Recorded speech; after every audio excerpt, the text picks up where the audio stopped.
Hi, hey Cara. Hi, Allie. Hi, Bob. I'll just get us started.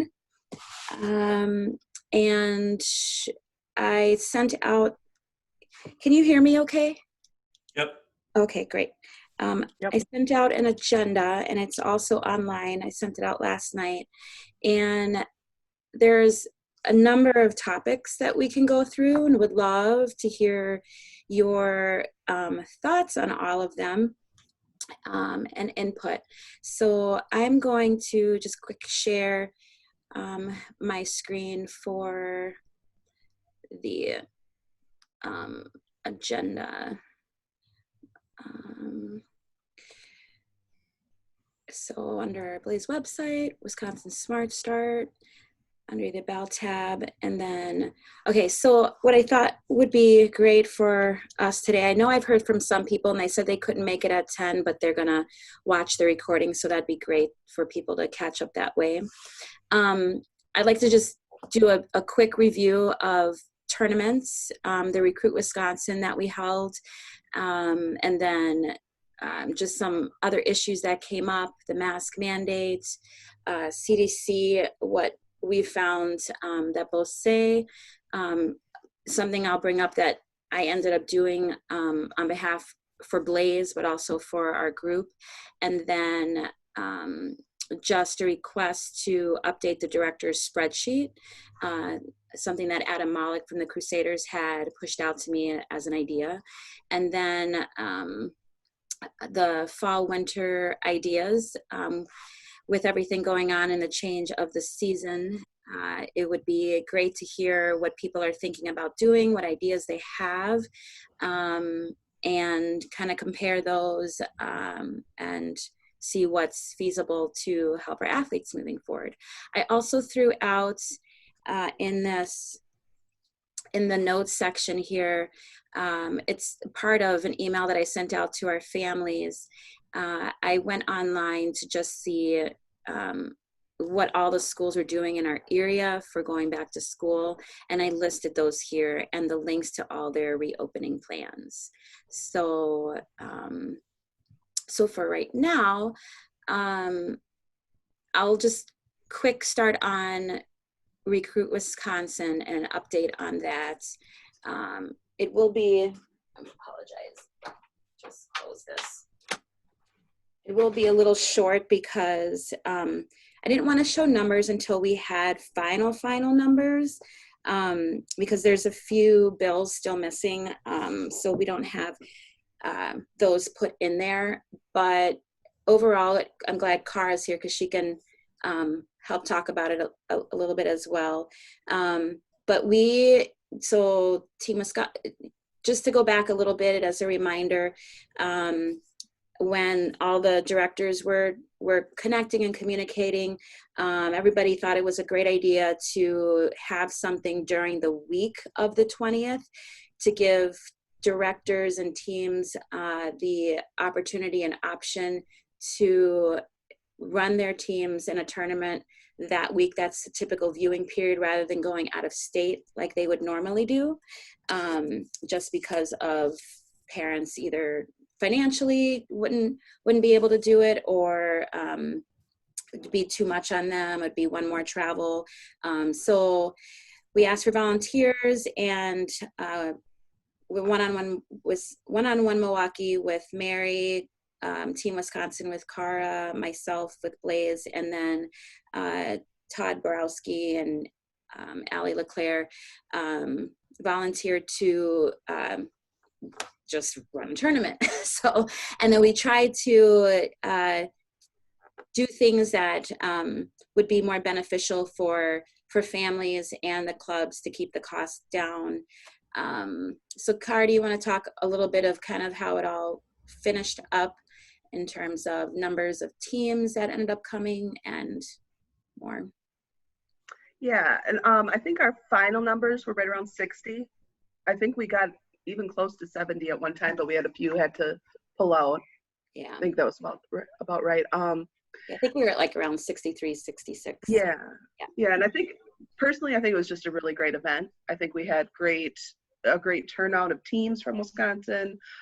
We ended up adding the boys late just because we knew we'd have the courts. And so it was nice to get a couple different divisions of boys in there as well. And I think a big thing too is just offering different, a kind of a different, a new venue for a lot of people. I think a lot of us hadn't been to the Champion Center. That was a great, and so many great things about the courts and the facility there, even though we were pretty limited on how many people could get in. But I think it was a really great event. I heard a lot of positives from our families. Yep, and we ended up live streaming 4 of the 8 courts, and we've heard from numerous family members and college coaches across the country who said that it was by far one of the better, or actually was the best live streaming in terms of quality for people to watch.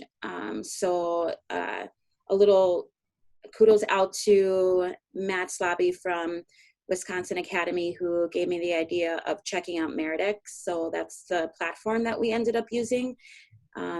It did pose some, not issues, but just challenges in terms of trying to get people to volunteer their time and run the cameras at half court, because I really wanted more half court shots so that we had closer and better angles for people who are watching online and for the athletes at the end of the day, rather than getting shots from the baseline where sometimes it's hard to see when they're on the other side of the court.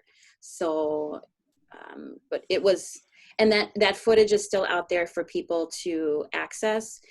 We did make that free for coaches and for families to watch games, and the system sets a limit or a minimum of how much you have to pay for downloading them afterwards at $4.99, so we couldn't go any lower than that, but they are still accessible for people to get if they want. Yeah. We also did not charge admissions for entry for the families either.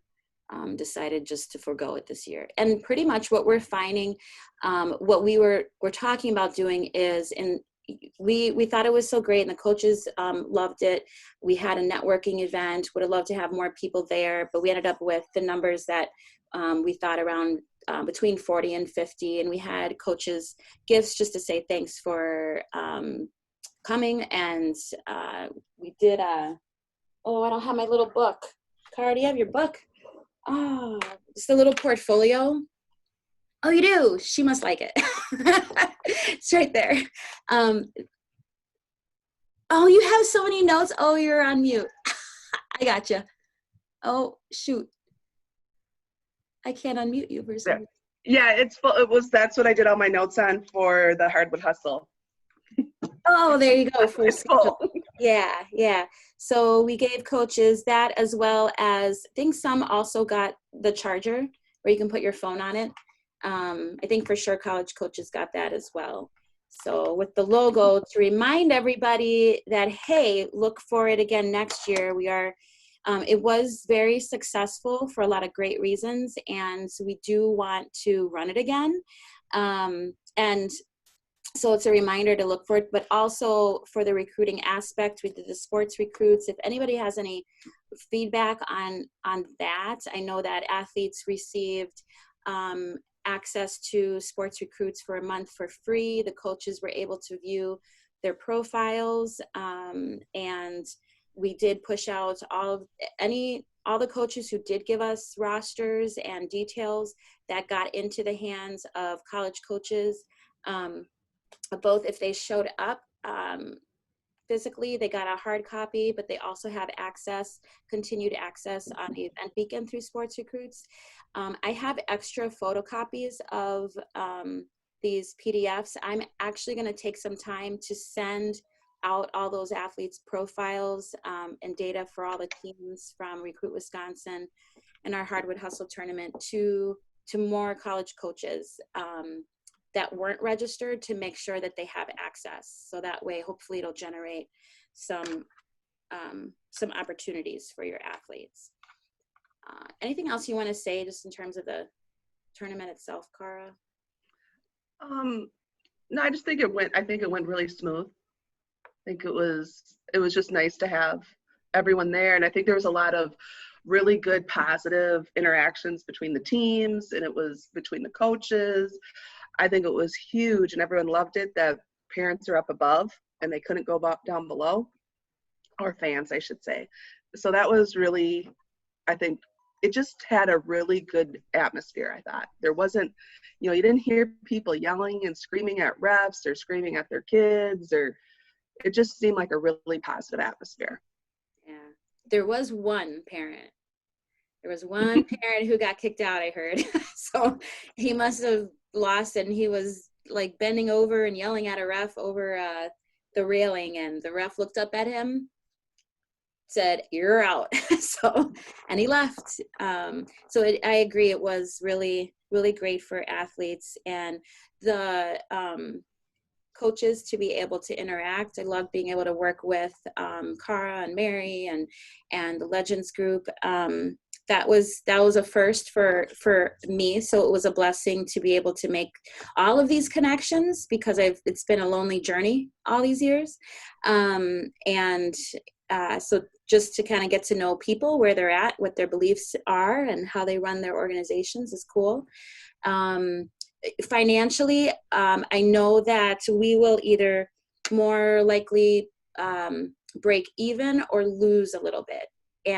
But without the admissions and other things that we could have charged for the live streaming, next year should be an opportunity for us to make some sort of profit and use that to give back again to the clubs and the athletes is our goal for it.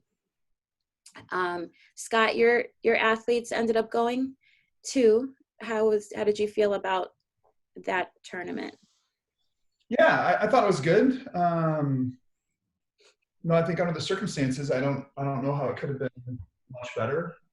It'll be interesting to see, if we can continue to have that level of cooperation. And, we had tried in vain to do a state AAU tournament before, and I continue to think about ways to try to make that happen. But, I don't know what the magic answer is for that either. But, yeah, I'll be curious to see how things develop here. Yeah, and it would be great.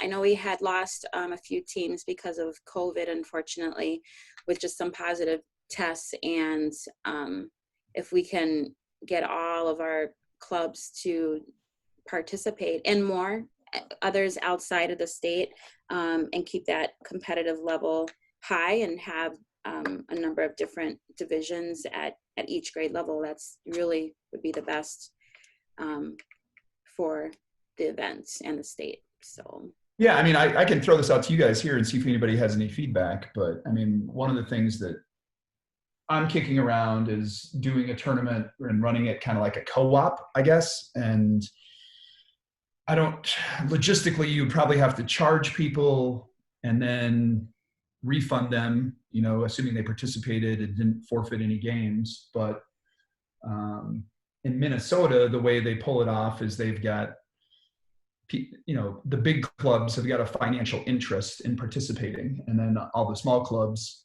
participate because that's where all the big clubs are, and there's nothing else going on.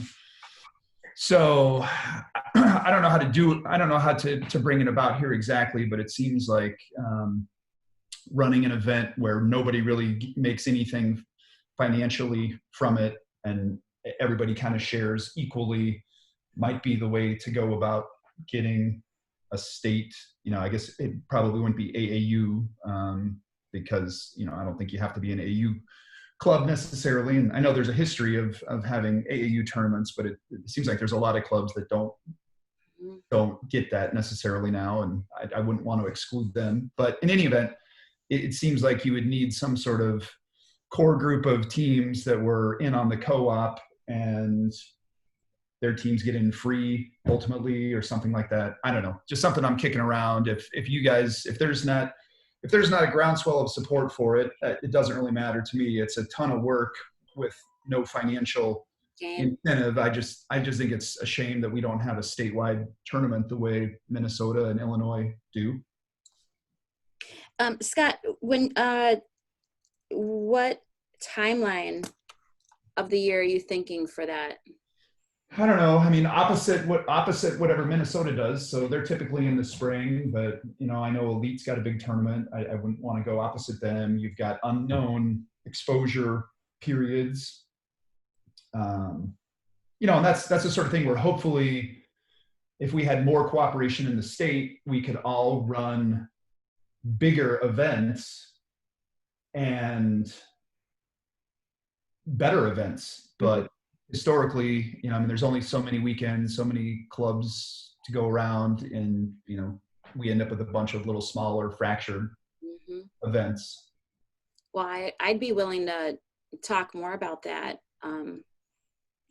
outside of this, and then bring it back and see what we can generate and drum up, because I think it's whatever is best for the athletes and the teams to get the best quality experience. Absolutely. Yeah, and I know, this probably isn't a popular opinion, but you really can't have a state tournament unless you bring in some of the clubs that, are the higher level competitive teams, you're saying? Well, if you write down a list of, who are the 5 best clubs in Wisconsin, it's not much of a state tournament if you don't have 4 or 5 of them in the event. So that everybody probably realizes the challenges that entails. I'll just leave it at that. Yep. Yes, I understand where you're going. Yeah, it definitely takes people to put aside any pride or personal desire gain to give back and work and collaborate. And I love all the collaboration we have had. So even if there is a couple that's not involved, I think we still are doing it. And it's the first step. And sooner or later, people will want to step in. If they're left out, they just keep, that's their choice.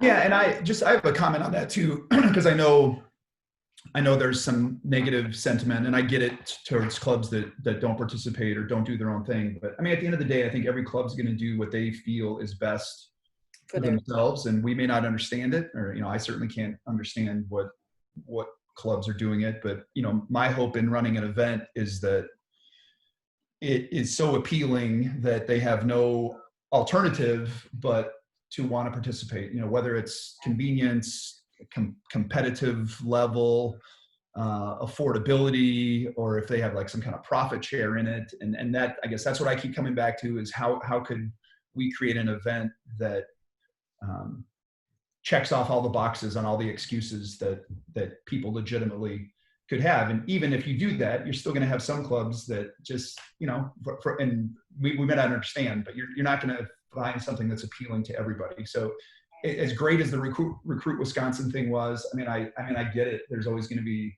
somebody that thinks they've got something better or doesn't want to put themselves in that position. And I guess we just have to live with that. Mm-hmm. Yep. And I think that actually is something that we should connect on. And like you said, figure out what those boxes are that we should have, figure out how to make it work, and then and try it. There's no loss in it. So I can definitely, we'll come back around to that for sure, so we can talk offline and then bring that back to the group, see what we can pull together. Thanks, Scott. The next topic was just safety. I know I brought up, everybody knows about the video and what had happened at the Lakers tournament that same week. I believe it was the 22nd of July. They are not here to speak from their perspective and point of view. I know the Blizzard, who was involved in the physical experience, is not here. So I'd hate to say anything in particular about either of those entities. But I do want to just put it out there as a topic in case anybody has anything to say. For me, it's, I think more than anything, we should create an environment that's positive, encouraging, safe, and that puts athletes first. And that also means behaving in a way that doesn't raise the temperature of the gym, and just people need to pull out pride and put athletes first, from spectators to parents, Lisa? and everything. So yeah. Hey, Lisa, I was down there, Yes. and we all run tournaments, Mhm. and that happened so quick Sure. that, it was unfortunate. It Mhm. was embarrassing. Mhm. But when you host a tournament, there's, and you got multiple, gyms, Mhm. and that blew up so fast that, if somebody started from the one gym to get to the other gym to get there, they wouldn't have gotten there by the time Yeah. everybody was throwing punches and that stuff. So it's inexcusable what happened there, and it gives us all a black eye. But at the end of the day, hopefully, but they don't remember the 99 games tournaments that went well. They remember the one tournament where something happened. Right. Yeah. And I think about how, is it something where that, how do we respond to it? Do we just let it go? I mean, I know there are times where I've been in tournaments where I've seen it. Unfortunately, it happens every year where coaches get out of hand, where spectators get out of hand, where there's nonsense between refs and coaches or whatever it might be. And I don't know if there's an answer in terms of training people on how to control their emotions. I know I've toned myself down over the years, taking on different perspective. I always feel like basketball brings out the worst in people because it's a very contact sport. And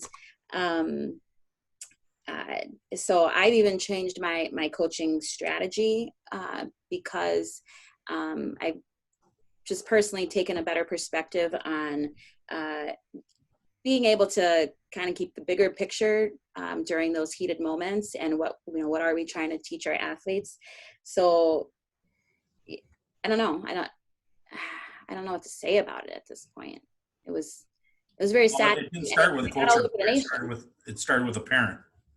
Mm-hmm. So for us to go, I personally think the parents should be an auditorium where parents can watch the TV on a big lazy boy with free popcorn and free soda and not be in the gym. That'd be the best alternative. But that's a story for another day. Cara, yeah, you were going to say something. I think that's why it felt so good at the Champion Center with the parents being above. Yeah, I'm just going to go, I'm not trying to change the subject. I just have Keith on the phone because we were talking about, kind of what Minnesota does for their state AU tournament. And just kind of trying to say what's something that we could do and kind of going along with what Minnesota does. So I'll let Keith take over. What I've offered over the years and would be a perfect solution for us over here too would be we get the largest clubs that are involved in the AU, and then we have a fall meeting, and then we decide which ones want to host tournaments, and then we split up the age groups based on that, and we get everybody to support each of those events. But the idea is to give that to listen, I'm at the hospital with the wife having, I'm getting a call, so I've got to jump off, but we can make that happen. Okay, Carl, you want to take it back? Yeah, no, finish saying what you're telling me. But what Minnesota does is then they share those profits between those clubs. So they are making, so it's not just a goodwill come and play. They're making money off of those. So the ones who are running it, or all the clubs who are participating? For sure the ones running it, and I don't know how it goes back to, it might go back to all or just the ones running it. I am not 100% certain on that. Okay. Right, something definitely we can explore more of. Any other thoughts on, Bob, you were saying something, I apologize, about the parents. Well, I was just saying, like we talked about training, and I'm not absolving the coaches from what happened down there completely, but I'm just telling you it was parents that started the whole thing. And for us to have a meeting and, I haven't seen many AAU coaches go nuts in my 20 years. I've seen it twice. Once down at that Wildcat Summer National. And, this was the second time. And, both times it was parents agitating the situation. So, I don't think any coaches in Wisconsin are that type of people to begin with that I've seen. So for us to come out and comment on it, we're better off not saying anything, because we can say something and it can be misconstrued. Like people ask me why I don't tweet. I don't tweet because I can say something that people would take the wrong way to their face, much less tweeting it. So, yeah. And I think the biggest thing that we can control is, or get training on, is how to diffuse situations. So, and you could have the sweetest, nicest coach, and they can be in that same situation. And is there something, I guess what kept going on in my mind is there something that we can do as coaches, or, the refs to diffuse and handle that? Like, are there protocols that we know, how do police deal with it? And unfortunately, I've heard of situations where coaches get jumped outside of gyms. It does happen. And so, and it shouldn't. And I don't want to see people get jumped inside a gym or outside of a gym. It's just unfortunate, and it's wrong. I mean, I do think, we all run events, and I think one takeaway there is, if you don't have a supervisor, if you don't have anybody from your club in the venue, either at the scores table, if you're providing scores and timers, or just a supervisor, then you can't have one of the two officials leave the gym in a situation like that. So you had one of the two authority figures, and I don't know anything about it other than what I watch on the video, but they leave the scene, and now you've got one ref there left to deal with the situation. And and so I've talked with some officiating friends, and that was just sort of a learning opportunity for them as well, that you probably don't want to, if you need to go get somebody to help escort somebody out, you send somebody to go get that person. And if, I'm sure if the referee had to do it over again, or if I was a referee in that situation, I would probably just stop the game, send somebody to get somebody from the Lakers, and then kick out somebody. But when you try to kick out somebody and you don't have, you don't have the people there to help you enforce it immediately, I mean, you kind of create this potential for a chaotic situation. And unfortunately, like anything that could have gone wrong did. Yeah. But that was just kind of a takeaway for me. And I don't blame the Lakers. I don't think, there's a lot of blame to go around, but I just think that's something we could all learn from, and referees can learn from, and just maybe how to better handle a situation when you're ejecting somebody. Yeah, absolutely. What we do is we always have our phone numbers right at every score table, even because, there's sometimes where, if let's say we're at Stout, there's an upper and lower gym, so you're not always right in one of them. But we have our phone numbers to go right to us at every single court. So someone should have, if they would have had that, could have called someone immediately, and because it seemed like it took about a minute and a half for anyone to come. Yeah, and we played another club, or we played a club in an Illinois tournament, and parents came onto the court, and it was like 10 minutes before people could get them off of the court in the middle of the game, complaining about officials. So maybe lessons were not necessarily learned from that event. But Seriously, Scott? Yep. And then girls, I take Oh it. yeah, same club. But I mean, the difference here is the director wasn't there witnessing it. So I mean, this was just parents. Yeah. Okay. Again, another topic to keep building and figuring out, and hopefully we'll just keep taking other steps to help support coaches and clubs on ideas, like Cara said, things to do that we could implement to help if something does happen, how to quickly respond, a quick response plan. The next topic was Tony Evers' mask mandate, which hit our personally Hardwood Hustle pretty hard, which shut us down for the weekend because of the response of the town of Grand Chute and the Champion Center.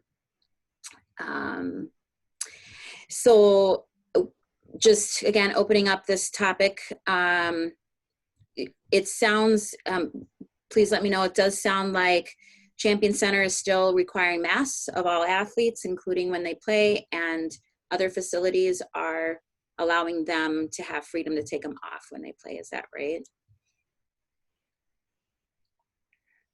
Has anybody gone to any tournaments this last weekend? My son played at just a game last weekend, and it was like a college tournament, and they did not have to wear masks. Okay. Yeah.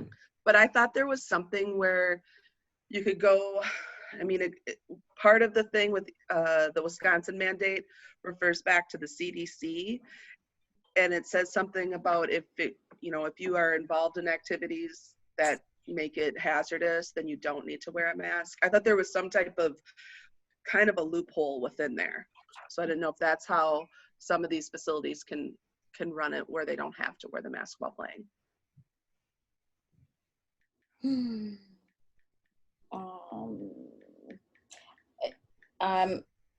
Yeah.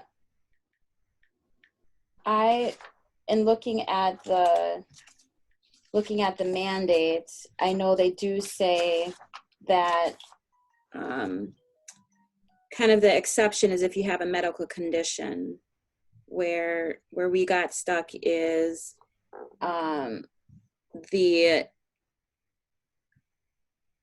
between the town and the venue operators, they couldn't legitimately say, well, I can't believe that absolutely every one of the athletes have a medical condition that exempts them from putting a mask on. And I think part of the issue was it happened so quickly. I believe it came out on Thursday at 12:45. So there wasn't much time to discuss or argue. And we tried. And so there is a much more firm interpretation of the mandate than other entities or facilities are. Actually, it's interesting. I received a text from a parent whose daughter is going to be a freshman in high school, and she sent me pictures of the girls playing with their masks on. And this is where I know it just bothers me. She pretty much said that her daughter was ready to puke, but didn't want to say anything. She was just exhausted because, not just because of basketball, but because she couldn't breathe. But the daughter, being a 15-year-old girl, doesn't want to advocate for herself. This is a time where they start to learn how to do that. And she doesn't want to speak up. She doesn't want to be the only one not wearing a mask because it's being required by all. The parent did go to the AD, and the AD pretty much just said, sorry, this is how it has to be, is the response from the AD. So it's, again, I don't understand if there is exceptions for it, how some people are an all or nothing response. So for us in our facility, it is up to people personally. We are not we tell people, if you want to wear a mask, wear a mask. If you don't feel like you can wear a mask for whatever issue you have, and I don't want to say issue, that's not the right word, but for their personal reasons, then you shouldn't. The last thing I want in our facility is for somebody to faint or pass out or struggle during their training, and then that creates another issue. We've been open since the end of May. Haven't had any positive cases. We had the 2 from our team, and they were practicing out of the Champion Center. Those girls recovered in full. We had a coach stay home because they were exposed to somebody who was positive. They took a test, it came back abnormal, so not one way or another. So that's just the stance we're taking in our facility right now. And for our staff. Any thoughts on that? We have a lot of major topics, topic items. Todd, are you guys still practicing or going to tournaments for the Legends? I can unmute. Oh, there we go. I unmuted. We put practices into a holding pattern based on having to wear the mask at the Champion Center. Like, I just personally was not comfortable having our girls wear a mask and going through strenuous activities. We were supposed to go down and participate in the Lakers,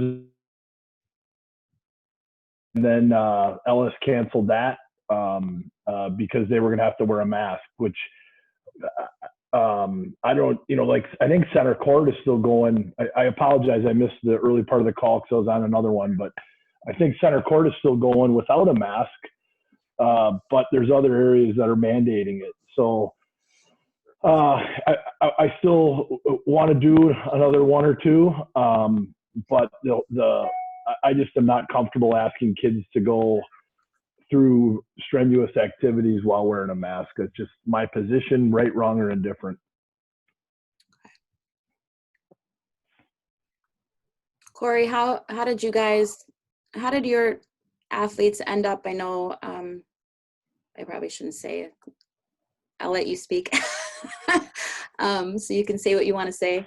But how's your club doing? Should I unmute you, Corey, or can you talk? There you go. Sorry. No, it's okay. No, we're doing good. Just working on transitioning from this season to next season while trying to remain flexible. So, we have, with my particular team that I coach, we've continued to practice. We are wearing masks while we're practicing. It has been an adjustment, but the girls wanted to keep going and stay active since fall sports are pretty much on hiatus. So that's where we're at right now. I'm curious to know, is that a team thing or a club thing with the masks? Are you or I have located? my club, yeah, with where we're located, it's a little different, I think, than some other areas in the state. But overall, as a club, we are just honoring the mask mandate. We just feel like, 1, I don't want the liability. 2, I don't want to be in a news story like Just the Game has going on right now. I just don't want to be a part of that. And if there's a mask mandate from the guy who was elected by the people to run our state, we're just going to honor that as a club for now. Yeah, and you use the word liability, and I found, especially with Blaze in our facility, we would take the liability on either way. If somebody either gets sick or if somebody passes out. But I see your perspective in, hey, if we're not really making them, Governor Evers is making them. So if you have anybody you have an issue with, you can push it up pretty much as. Yeah, I mean, something did happen. Maybe liability is the wrong word, but to me, like, and right or wrong, a mask mandate is in place It came from the guy who was elected to run our state. I don't feel like as an adult, I should take my feelings and then decide if I want to follow a rule or not. That's not the message I want to send to my team and program at this point in time. So, you know, the opinions are all over the place, of course. You know, my opinion is the reason we just lost college football and we lost some fall sports is because we weren't disciplined enough to deal with this virus, to put ourselves in a position where school administrators could feel comfortable offering fall sports, because the numbers started going the wrong way. You know, if the numbers were still going down, I think we'd see a lot more school districts offering fall sports right now. Is what it is. You know, we just got to be flexible and do the best we can in the environment that we're in. Yep. Appreciate your opinion. Thank you. Your perspective. Yep. And everybody has a different one. Like there's everybody's. No doubt. I'm not asking anybody to take on my opinion. I'm just saying Yep. where I'm at personally. So. Yeah. Has anybody done anything like with the masks and like found out like, hey, it wasn't as restrictive as I was worried about? Like, has anybody had a full practice or played in a game even wearing masks and felt like, you know what, if we had to do this, we could? I mean, I can speculate and I think it would suck, but I'm just curious if anybody's actually done it and if the results were different than what you expected. I could speak to that. So our practices have been going actually quite well. We also, Bob, I don't know if you're still on the call or not, but Bob from Wisconsin Elite put together a scrimmage with our clubs and they wore masks. It's certainly not ideal, but the kids handled it. You know, it happened, it went well. And I think we would do it again if the opportunity arose. Mm-hmm. Yeah, we played 4 games. You know, like different age groups, and there wasn't a problem. There's a couple kids, you know, that looked at you and said, "Hey, I want a sub so I can, you know." Well, realistically, with that mask, you know, and some kids, not being a smarty pants, some kids they breathe in and out their mouth and they never let oxygen get back in their lungs while they're running. You know, there's a proper way to breathe, and it's a hard lesson to learn with that. But you know, for the most part, we didn't have any injuries or you know, anything happened with kids. We had a couple of kids that, you know, wanted a sub, but I mean, it wasn't like they were coming over and we needed to call 911 or anything like that. We just sub kids in and out, and we did the scrimmage, and we kind of had an agreement that, you know, if we need somebody to take out, we're just going to stop it and do it. So I thought it went well. I don't know what Corey thought about it, but I thought it went okay. Yeah, that was my opinion. Hey, Scott, this is Todd Borowski. The challenge I think that we're all faced with is, and in particular, I look at myself in the mirror. I'm a guy that sells lighting and didn't score very well on his ACT, and people are wanting me to make this medical decision on what's best for their kids, and I'm not entirely comfortable with it. Like, we have a parent who's a doctor in our program, and he's given me all this information on what the long-term effects of breathing CO2 and yada, yada, yada. And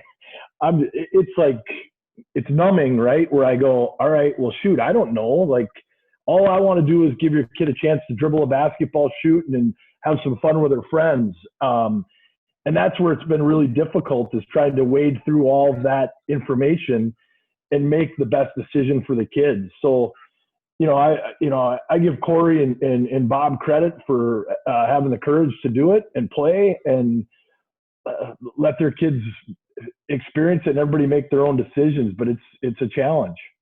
Yeah, I think the tough thing for everybody is that the so-called scientists or experts are saying 2 different things.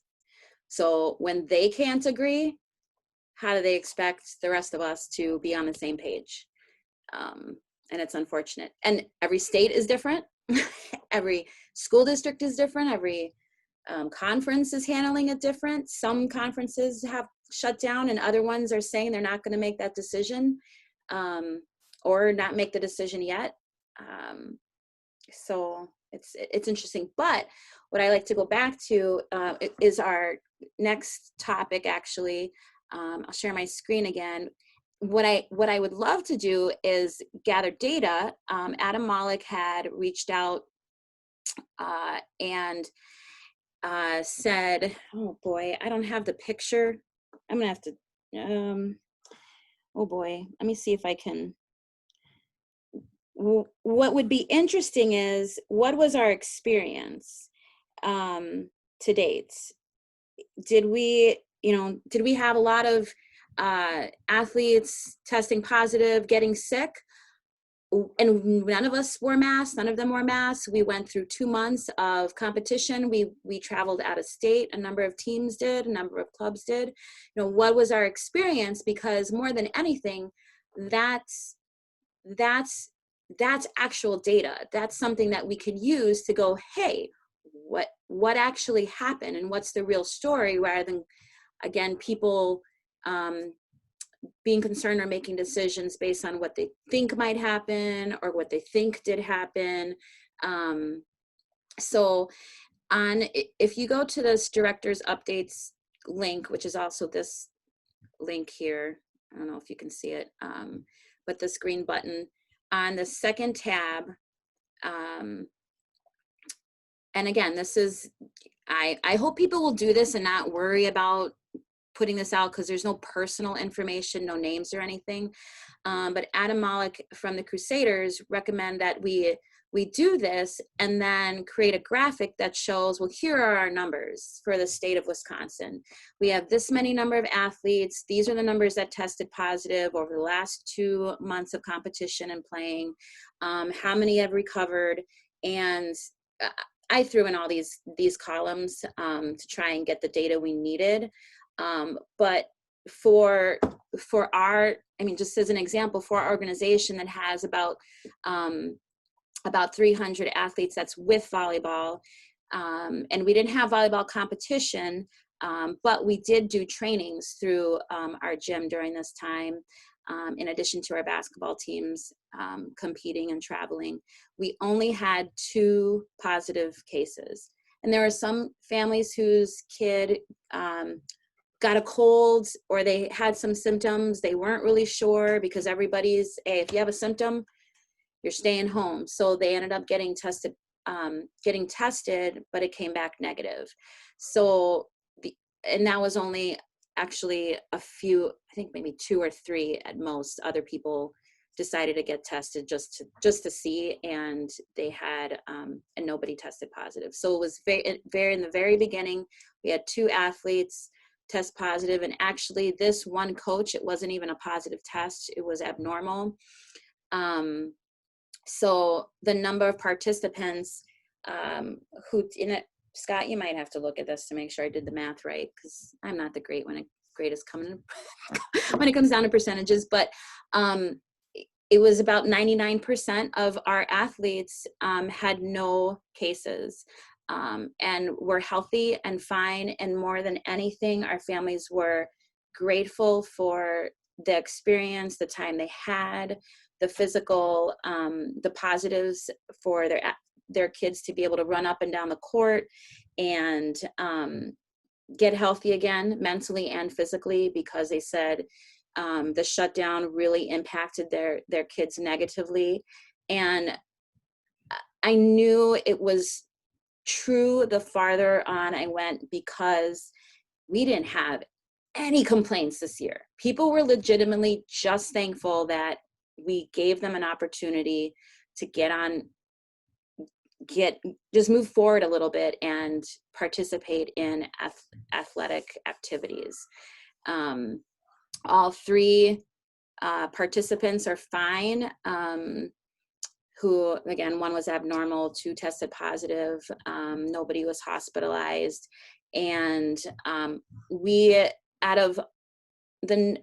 these are individual distinctive tournaments. Some of them were same locations, but different time frames for the number of different tournaments that our teams attended. We counted up 20 different tournaments our teams attended in a total of 3 different states. So what I guess I'm asking everybody is, would you be willing to drop in your numbers to show, hey, again, Todd has one perspective, Corey has another, we're going with what we're experiencing, what we know, what we hear. Are people willing to drop in numbers so we can get a better view of how our state did over the summer for athletics?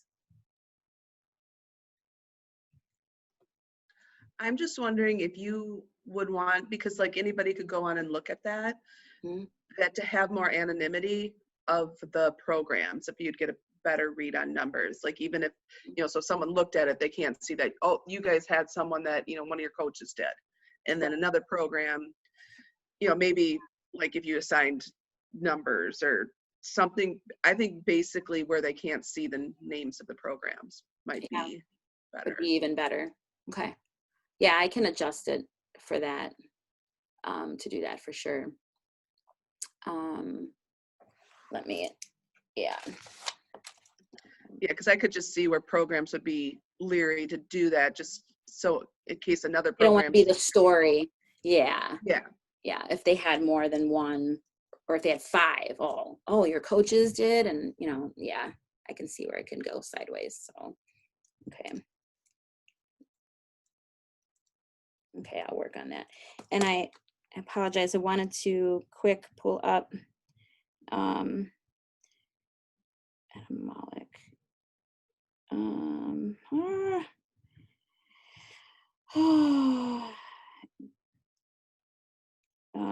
There's a graphic. Oh, goodness gracious. Oh, here it is. Shoot. If I stop sharing, and I don't know if you can, I can send this to everybody. But it was a graphic. It says the Iowa high school baseball season has now ended. Underneath it, tagline, only stayed where high school sports have taken place since pandemic, which is interesting. And then they listed COVID stats. 94% of teams were unaffected, 96% finished season, all infections reported mild, fans were allowed all season. Not that that's how we would do it, but I don't know if you can you see that at all? I know, and I live right on the border basically to Iowa. So, you heard a lot about that, and I saw, a lot of, they were out playing, but, with the schools that are by us, one school had a freshman coach test positive. So then they had a 2-week where they quarantined all the teams for 2 weeks.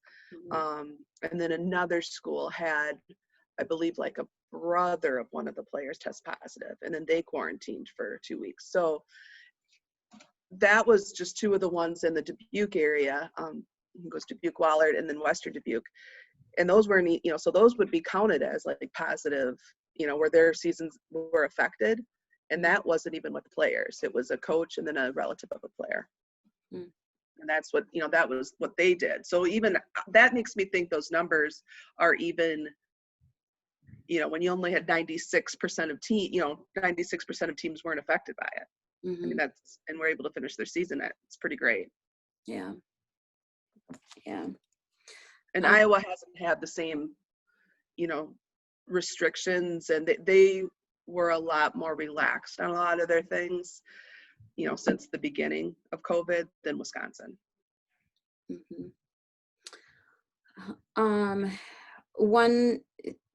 Another thing that I should mention that I did personally, we have been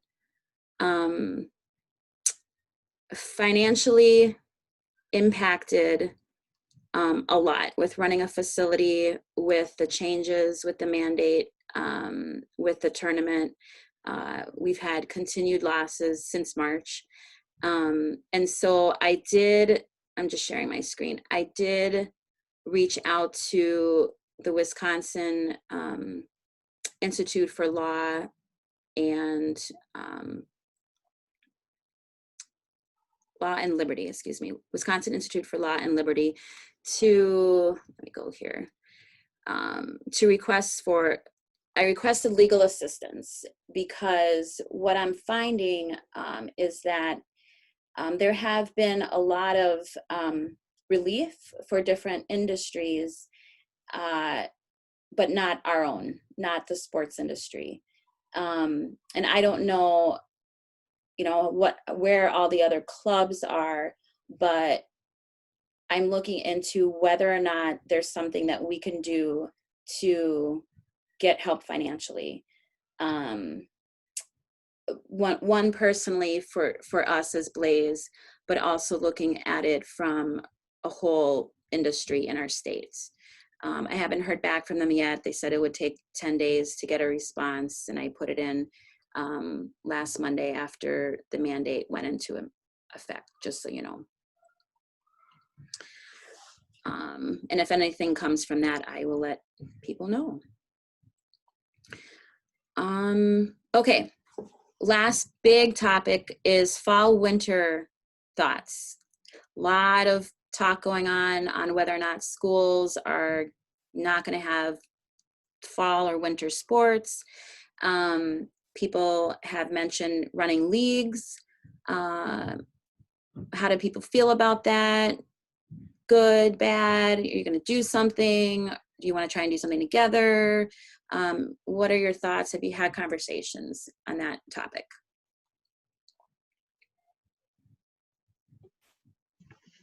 I think it'd be great to do even another like tournament together, like a fall, depending on if it's, what the NCAA does. I just don't think they're going to put anything out there, but I don't know.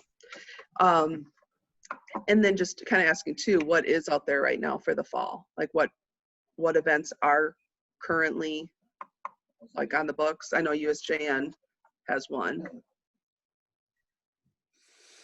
Yeah, USJN has one, I think it's September 19th, 20th, like that weekend time frame. I should mention Don Epps, is that how you say it? Has a couple tournaments coming up. He wanted to make sure that people knew about if somebody was looking to or participate in a tournament, and it's at Center Court. And they're looking for teams. In terms of September, October, all I know about is the USJN one. But I know that on our end, we would love to provide a league of some sort. I know that in this area, Blizzard has always done a Sunday Sunshine. I forget the name of it. Rise and Shine League on Sunday mornings. We were talking about seeing what we can do about running a league during the week for schools. I've had people reach out to say that our school districts locally in our area are talking about that they may not run their club seasons for basketball for their youth. So they're hoping that we do something. And this is a parent who daughter participated in the summer. So like their experience and want to see that continue for them to have an opportunity to do something. Scott's still here? Lisa, I would share with you. I'm the vice president of the Booster Club board for De Pere basketball, and we just talked about this like 2 weeks ago. I think if normally we would run programs for second grade all the way through 8th grade youth, and that's over 500 kids. And frankly, I think we'd be naive to believe that any of our elementaries or middle schools are going to allow us to parade 5 or 6 teams through their gyms on a Monday, Tuesday, Wednesday, Thursday night, given the circumstances. So I think there's going to be demand for something for these kids in the late fall / winter, because I just personally don't believe that it's going to happen. Now, I could be, again, back to my earlier statement, I could be totally wrong. But I would be in favor of trying to put together some sort of a league on a couple nights a week, looking at different age groups and saying, the 16s or the 17s or whatever it is, or the 14s play on this night. And I know we talked about that earlier in the spring.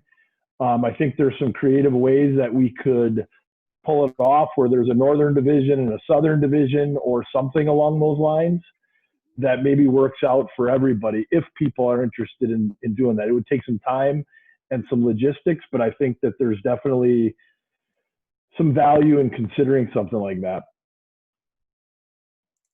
Yeah, I think that would be a great idea. And I think even if it was that age group once during the week, but we still have some sort of tournaments running. Correct. Yeah. What I can't wrap my brain around, I've been trying to figure out, we had a conversation yesterday, but it was at the very tail end. We were trying to get through other topics first, and refunds. So, but do you have tryouts for your teams for next year, and then you offer those athletes to be the league teams, or is this completely separate and you just have signups and registrations for athletes who may not have the opportunity through their schools, and instead they do it through the private entities, the clubs, and you just put teams together for these leagues? Are these going to be tryout competitive leagues, or are these going to be leagues that are kind of like what you see for schools? I don't know what your thoughts or feelings on that, or do we just not do that because it's crossing a line that we don't? Personally, I think we're approaching our tryouts as we're putting together teams for spring, summer of 21, with the possibility of there being opportunities in fall, winter of 20. I think, as an example, if we were to look at it differently and say, hey, we can put together leagues for all these youth kids, I think it's just a logistical nightmare, and finding space is going to be a real challenge. That's going to be the biggest hurdle. Right, because the schools may not want to, again, like before, open it up for us to. Yeah, the schools will not. I don't know what you guys are experiencing in the South, Corey, Scott, and Bob, but I don't see the schools up here opening it up for us to have access to. I would agree with that. I don't see schools allowing it down here. So it's an extended AAU season, pretty much is what, and I think what'll end up happening is that our tournaments will change. So what I've experienced is that tournaments typically through the winter season didn't allow AAU teams. When schools hosted them, they didn't allow AAU teams to participate. And so that kept clubs from running or providing anything in the state of Wisconsin through entities like ours. And I know it has been brought up by the WIA that they do fear that we would kind of just take over during this time frame, which if it's good for the kids, I don't see a bad in that. But it might change things moving forward, not in any good or bad way, just change what's allowed and how people function through their basketball seasons, through the winter. My guess is probably you'd have to go through more of the privates, whether it's the private schools, private colleges, renting their spaces, their private facilities. I just think anything public is going to be really hard to go through. Do we know if there has been any change or movement on the private school issue between Evers shutting them down as well, or the mandates and things like that? Because I know there was some topic on whether or not he could have a say on the private schools. Anybody know anything about that? No, I know, Lisa, like from a private college perspective, like St. Norbert, like they still are not allowing people access to the facility. So I don't, even from that perspective, I think we're going to be really challenged. You're going to have to utilize the center courts, the champion centers of the world. Like I don't foresee any of those academic, the colleges or the high schools allowing people in their facilities. There may be a rarity, but I think it's going to be slim. Yeah. Yeah. Corey and Scott, how are you guys handling your situation as it relates to fall? Yeah, well, for me, for impact, I mean, it's still to be determined. I think if high school sports have some sense of normalcy, we probably wouldn't do very much. But sure, if there is no, volleyball or cross country or tennis, we would probably look to fill that void somehow. And then, I think it's just week by week and month by month to see what emerges for the high school scene. Yeah, I agree. And the school scene too. I mean, I'm a high school coach on the boys side, and so I have to kind of keep in mind what we're going to do with our youth program and everything. And we normally would be getting ready to have tryouts and evaluations in probably September.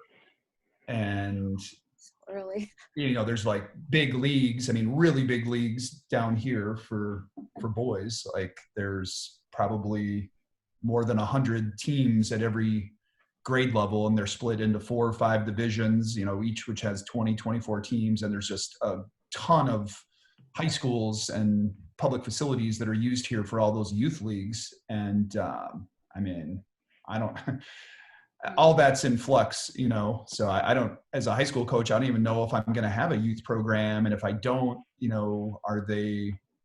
we have a booster club set up, but I don't know if we can find space, and if public schools are not generally available. I mean, every single high school coach is going to be in the same boat, and there's just not going to be enough space to go around. So yeah, it's a big mess for sure.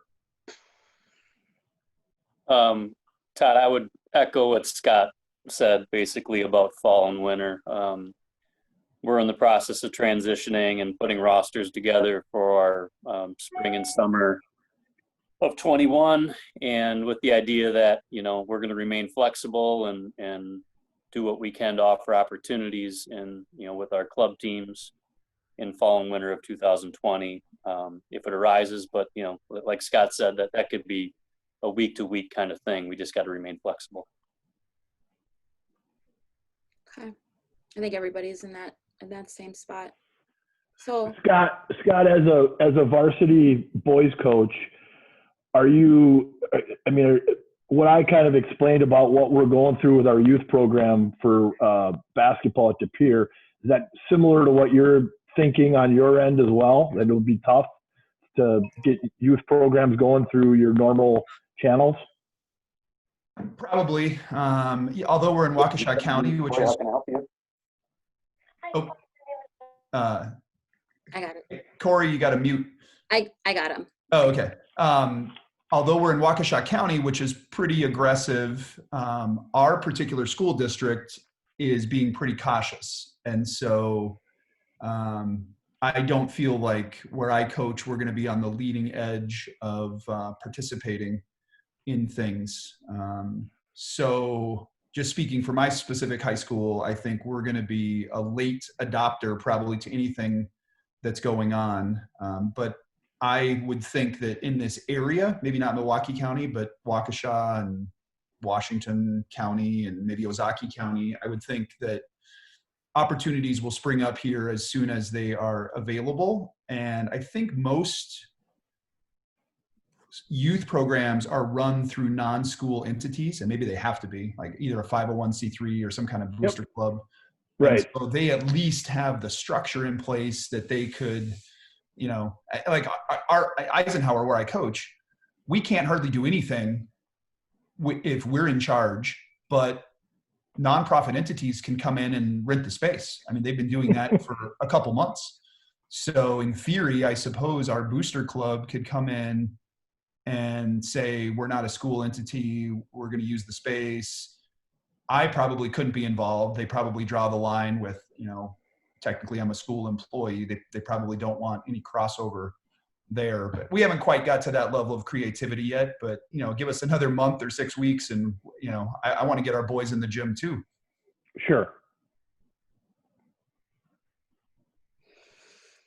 And my guess, wouldn't it probably wait till the mask orders up? Because I'm sure people don't want to deal with, some of these leagues and stuff, I would think wouldn't even start till October just because of the masks mandate. Yeah, totally agreed. And I think for the most part, they don't start in this area until late October or even close to November. And then they go pretty full force for 4 or 5 months. Mm-hmm. Yeah, and Connor, that's kind of where my mindset was for us, is similar to what Scott laid out. Like, I want to see how this shakes out the next couple of weeks with back to school and everything else. And then if we did want to start up like a league of some sort or something, my mindset was more like end of October, early November, and figure it out. And who knows, maybe that is, 4th grade through 8th grade, assuming that there's a varsity season. If there's no varsity season, maybe that encompasses the whole deal. I don't know, but that's where I think I would personally like to wait to get a little more clarity. And that's kind of how we're explaining it to our parents, because the situation has been so fluid. Oh, well, thanks, guys. I think, again, all we can do is pre-plan and see what happens, and be ready to help and provide if it's a need. That was our last topic, and I'll wrap it up as it's time. I don't want to go too over. Does anybody have any final words or anything to say? Or I will work on making that gathering data for the COVID, what people experienced this summer, more anonymous. So I'll adjust that, putting in probably just do a whole Google form type of a thing, where people can do it anonymously, to gather the data. We also talked about just a concept for, maybe something for training for coaches and staff on how to diffuse situations. And then we also had that last topic of AAU coming together and doing something as a state for a big tournament. So we'll follow up with Scott and Keith and Cara on that. Anything else? It was great seeing everybody again. Those who showed up, thank you guys so much for committing to this time and the discussion. Thank you for putting it together, Lisa. Yeah, absolutely. Thanks, Lisa. Yep. Thanks, everyone. All right. Have a good week, guys. A great Yeah, week. you too. Thanks. Bye now. Bye-bye.